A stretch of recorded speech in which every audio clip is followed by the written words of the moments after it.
తెలివైన కాకి. అది వేసవికాలం.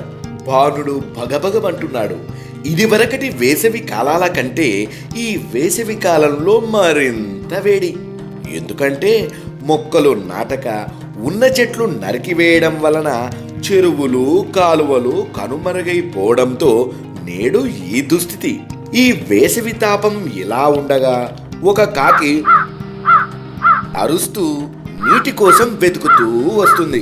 మనమే ఉండలేం మరి. ఆ చిన్న ప్రాణి ఏం చేస్తుంది? ఆ కాకికి ఎండల వేడి ఎక్కువగా ఉండటంతో దాహానికి తట్టుకోలేకపోయింది. అయ్యో, ఎక్కడైనా నీళ్లు దొరికితే బాగుండు అని అనుకుంటూ తన అన్వేషణను కొనసాగించింది.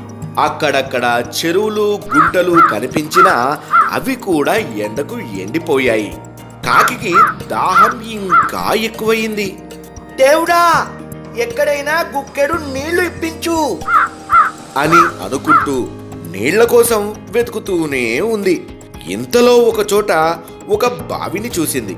ఆ బావిని చూసిన కాకి చాలా సంతోషపడి, అమ్మయ్య, దేవుడు కరుణించాడు అని అనుకుని బావి దగ్గరికి వెళ్ళి వాలిపోయింది.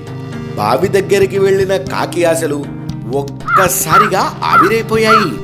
ఎందుకంటే ఆ బావి కూడా ఎండిపోయింది. అయ్యో దేవుడా అని అనుకుంటూ దాని ప్రయత్నాన్ని కొనసాగించింది. కాకి ఎగురుకుంటూ అంతటా వెతకటం ప్రారంభించింది. అయ్యో, చాలా దాహంగా ఉంది. మునిపెన్నడూ ఇంతలా లేదు. ఈ పాడు మనుషులు తమ స్వార్థం కోసం చెట్లను, చెరువులను లేకుండా చేస్తున్నారు.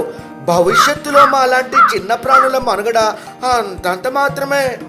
తలుచుకుంటేనే భయం వేస్తుంది అని అనుకుంటూ ఇక చేసేదేమీ లేక వెతుకుతూ ఉంది. ఇంతలో ఒక ఇంటి వద్ద ఒక కుండ కాకి కంటిన పడింది. దానిని చూసిన కాకి, అరే కుండ, ఇందులో ఖచ్చితంగా నీళ్లు ఉంటాయి. దేవుడు నా మొర ఆలకించాడు అని ఎగురుకుంటూ ఆ కుండపై వాలింది. ఆ కుండపై వాలిన కాకి సేద తీరుతూ, ఏమి ఎండలరా బాబు, మామూలుగా లేవు అని అనుకుంటూ ఆశతో కుండలోకి తొంగి చూసింది. కుండలోకి తొంగి చూసిన కాకి ఒక్కసారిగా అవాకయ్యింది. ఏంటి దేవుడా నాకు ఈ పరీక్ష? కుండనిచ్చావు గాని అందులో నీళ్లు అడగంటాయి. త్రాగుదామనుకుంటే నా ముక్కుకు అందవు.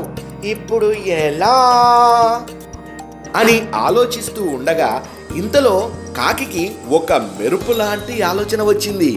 ఆ ఆలోచన వచ్చి రాగానే, దేవుడా నీవు ఉన్నావు అని అనుకుంటూ దగ్గరలో ఉన్న చిన్న చిన్న గులకరాళ్లను ఒక్కొక్కటిగా తెచ్చి కుండలో వేయడం ప్రారంభించింది.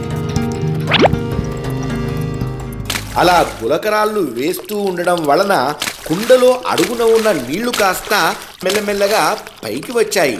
నీళ్లు పైకి రావడంతో కాకి ఆనందానికి అవధుల్లేవు. వెంటనే కాకి కడుపారా నీళ్లు త్రాగి తన దాహాన్ని తీర్చుకొని,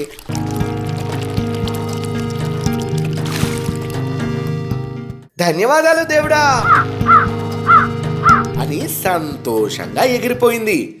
దీని వలన తెలిసిందేమిటంటే, మనకు ఏమైనా సమస్య వస్తే దాని పరిష్కార ప్రయత్నంలో ఎన్ని అడ్డంకులు వచ్చినా సరే వెనుదిరగక పట్టుదలతో ప్రయత్నిస్తే ఫలితం తప్పక వస్తుంది.